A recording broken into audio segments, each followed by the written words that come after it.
Panginoong Diyos na makapangyarihan sa lahat, lumikha ng langit at lupa, lumalapit kami sa iyo ng may mapagpakumbaba at nagsisising puso, naghahanap ng karunungan at pag-unawa upang maunawaan ang kaiklian ng buhay na ipinagkaloob mo sa amin.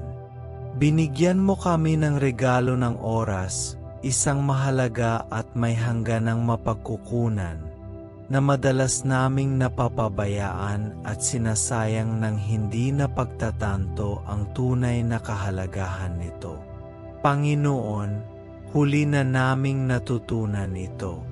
Ngayon lang natin napagtanto kung gaano katagal ang ating pag-iral at kung paano ang bawat sandali na lumilipas ay isang nawawalang pagkakataon na hindi na mababawi. Ama sa langit, tulungan mo kaming malalim na maunawaan na ang buhay ay maikli at mabilis na lumilipas. Araw-araw, lumilipas ang mga oras na parang buhangin sa pagitan ng ating mga daliri, at madalas tayong nasangkot sa mga makamundong alalahanin na walang idinagdag sa kawalang hanggan.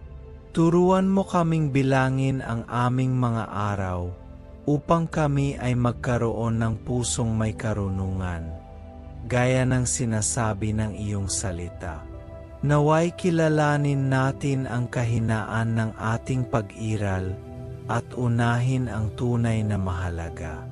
Panginoon, sa aming walang katapusang paghahangad ng materyal na tagumpay at makamundong tagumpay, madalas naming nakakalimutang unahin ka.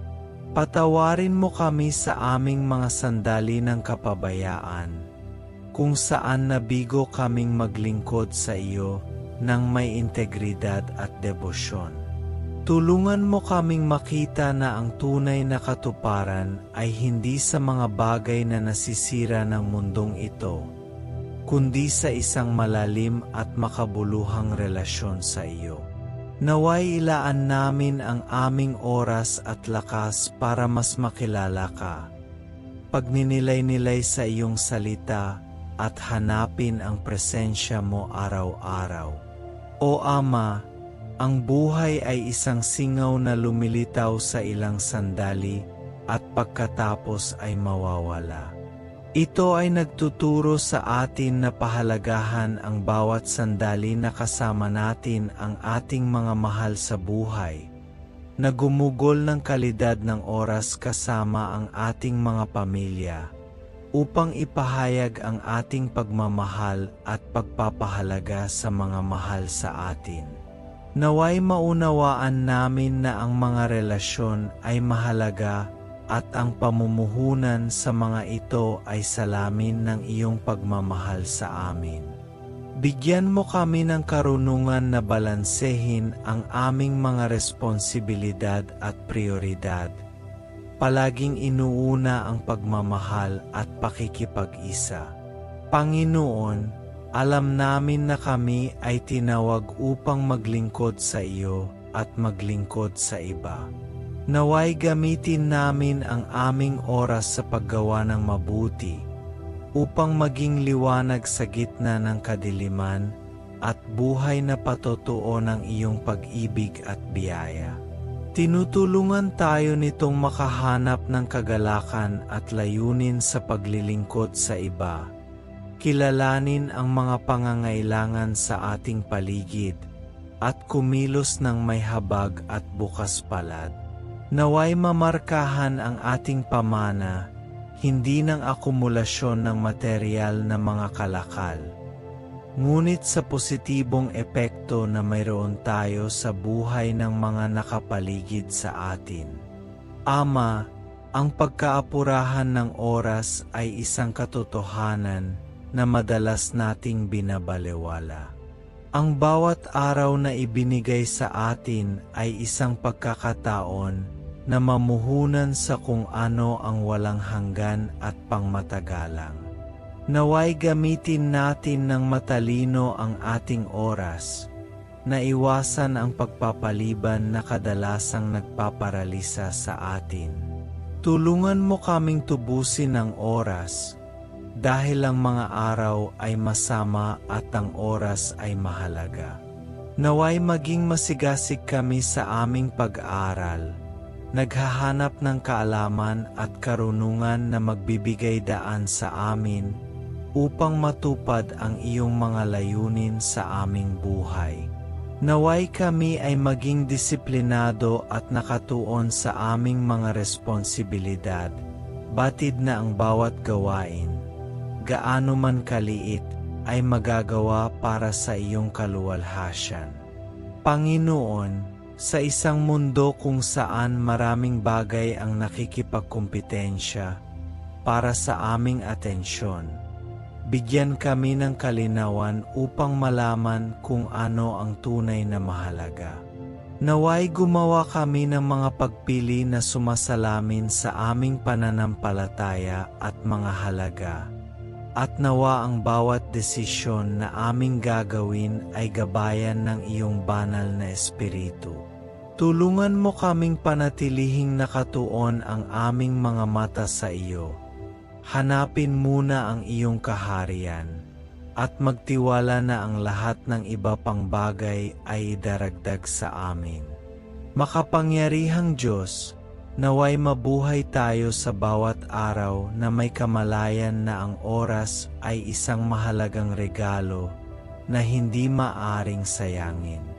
Naway mamuhay kami ng may layunin at intensyon na inyalay ang aming oras, mga talento at mga mapagkukunan sa iyong karangalan at kaluwalhasyan.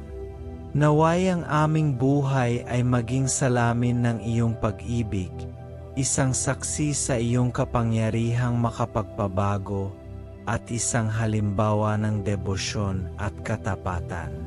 Panginoon, kinikilala namin na kung wala ka, ang aming pinakamabuting hangarin ay walang kabuluhan. Kailangan namin ang iyong lakas, ang iyong karunungan, at ang iyong direksyon sa bawat hakbang ng daan. Tulungan mo kaming maging mabubuting tagapangasiwa ng panahong ibinigay mo sa amin. Mamuhay ng may integridad at hanapin ang iyong kaharian ng buong puso. Naway matuto kaming pahalagahan ang bawat sandali. Mamuhay ng may pasasalamat at maglingkod sa iyo ng may kagalakan at dedikasyon. Ama, huli na nating natutunan ito. Ngunit hindi pa huli ang lahat para simulan ang paggawa ng tama. Bigyan kami ng kapangyarihan, Panginoon, na mamuhay ng mga buhay na lumuluwalhati sa iyong pangalan, na positibong nakakaapekto sa mga nakapaligid sa amin, at naayon sa iyong walang hanggang mga layunin. Naway kami, sa pagtatapos ng aming mga araw, ay lumingon at malaman na kami ay namuhay ng may karunungan, pagmamahal at debosyon sa iyo. Panginoong Diyos, Amang walang hanggan, habang kami ay patuloy na nagninilay-nilay sa kaiklian ng buhay at sa apurahang panahon, itinataas namin ang aming tingin sa iyong di nababagong kalikasan. Ikaw ay pareho kahapon, ngayon, at magpakailanman, at sa iyong di nababago ay nakatagpo kami ng seguridad at katatagan. Sa mundong patuloy na nagbabago at nagbabago, kung saan ang mga pagpapahalaga at katotohanan ay madalas na muling sinusuri at iniangkop, ikaw ay nananatiling hindi natitinag sa iyong kabanalan, pag-ibig at paghatol. Hindi ka nagbabago para umangkop sa ating henerasyon. Bagkus, tinawag mo kami upang umayon sa iyong larawan, upang mabago sa pamamagitan ng pagpapanibago ng aming mga isipan. Panginoon, kinikilala namin na kami ay isang henerasyon na madalas na naliligaw sa iyong mga daan, naghahanap ng aming sariling kalooban at nagbibigay kasiyahan sa aming sariling mga hangarin. Maging sa aming paghihimagsik at mga kasalanan, ang iyong masaganang biyaya ay umabot sa amin. Mahal na mahal mo kami, isang pag-ibig na walang kondisyon at sakripisyo, na ipinakita ng lubos sa krus ni Kristo. Nagpapasalamat kami sa iyo sa pag-alay ng kapatawaran at awa sa pamamagitan ni Jesus, ang kordero ng Diyos na nag-aalis ng kasalanan ng sanlibutan. Naway huwag naming balewalain ang iyong biyaya, bagkus ay tumugon ng may pusong puno ng pasasalamat at taos pusong pagsisisi. Ama, habang tinitingnan namin ang iyong salita, pinapaalalahanan kami na ito ay walang hanggan at hindi nagbabago. Ang iyong salita ay ilawan sa aming mga paa at liwanag sa aming landas, na gumagabay sa amin sa lahat ng kalagayan ng buhay. Naway tanggapin namin ang iyong salita sa aming mga puso, pagnilayan ito araw at gabi, at mamuhay ayon sa mga turo nito. Gaya ng itinampok ni Billy Graham, mahalagang punan ang ating sarili ng kaalaman sa Biblia at ilapat ang mga prinsipyo nito araw-araw. Tinutulungan tayo nitong maunawaan ang lalim at kapangyarihan ng mga banal na kasulatan. Nakilalanin ang mga ito bilang hindi matitinag na katotohanan na gumagabay at nagpapalakas sa atin sa ating espiritual na paglalakbay. Panginoon, alam namin na ang pagtanggap at pamumuhay ayon sa iyong salita ay mahalaga sa pagkakaroon ng espiritual na kapangyarihan. Sa mundong puno ng mga abala at magkasalungat na tinig, bigyan kami ng kaunawaan upang makilala ang iyong katotohanan at ang lakas ng loob na mamuhay ayon dito. Naway maging mga tao tayo ng salita, matatag sa ating paniniwala at hindi matitinag sa ating pananampalataya.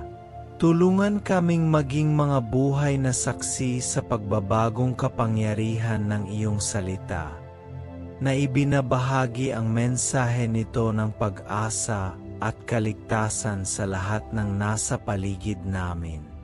O Diyos, sa pagmumuni-muni namin sa landas tungo sa kaligtasan, kinikilala namin na ito ay nakakamit lamang at eksklusibo sa pamamagitan ni Hesukristo.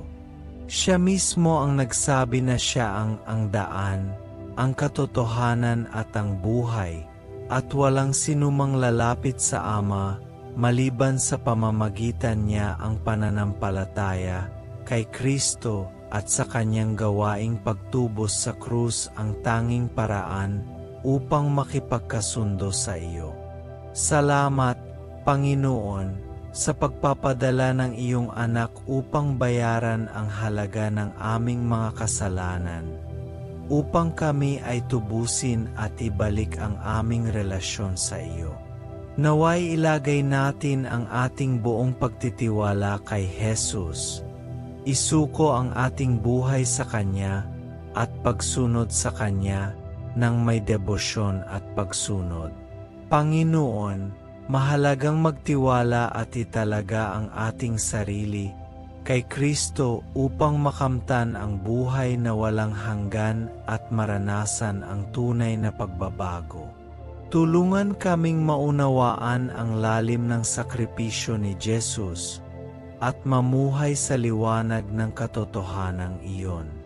Naway ang ating buhay ay mamarkahan ng isang tunay na pangako kay Kristo, na sumasalamin sa kanyang biyaya at pagmamahal sa lahat ng ating ginagawa. Bigyan mo kami ng katapangan na ipahayag ang Ebanghelyo, na maging mga ambasador para kay Kristo sa isang mundo na lubhang nangangailangan ng kanyang liwanag at kaligtasan. Ama, Alam namin na ang buhay na walang hanggan ay magsisimula na ngayon, habang kami ay nabubuhay sa pakikipag-isa sa iyo at sumusunod sa iyong mga daan. Naway maranasan namin ang kapuspusan ng buhay kay Kristo, na nagbabago araw-araw habang lumalaki kami sa aming relasyon sa iyo. Panginoon, nais naming makitang dumarating ang iyong kaharian. Ang iyong kalooban ay matupad sa lupa gaya ng sa langit. Gamitin mo kami, Panginoon, bilang mga instrumento ng iyong kapayapaan, pag-ibig at katarungan upang, sa pamamagitan ng aming buhay, makita at malaman ng iba ang iyong katotohanan at biyaya. Panginoon, habang ipinagpapatuloy namin ang paglalakbay na ito ng pananampalataya, hinihiling namin na ang iyong presensya ay samahan kami, patnubayan at palakasin kami sa bawat hakbang ng daan. Naway mamuhay kami ng may pagkaapurahan at layunin, na kinikilala ang kaiklian ng buhay at matalinong gamitin ang aming oras upang parangalan at luwalhatiin ka. Naway ang bawat araw ay maging isang pagkakataon upang lumago sa kabanalan, maglingkod sa iba, at ibahagi ang iyong mensahe ng pag-ibig at kaligtasan.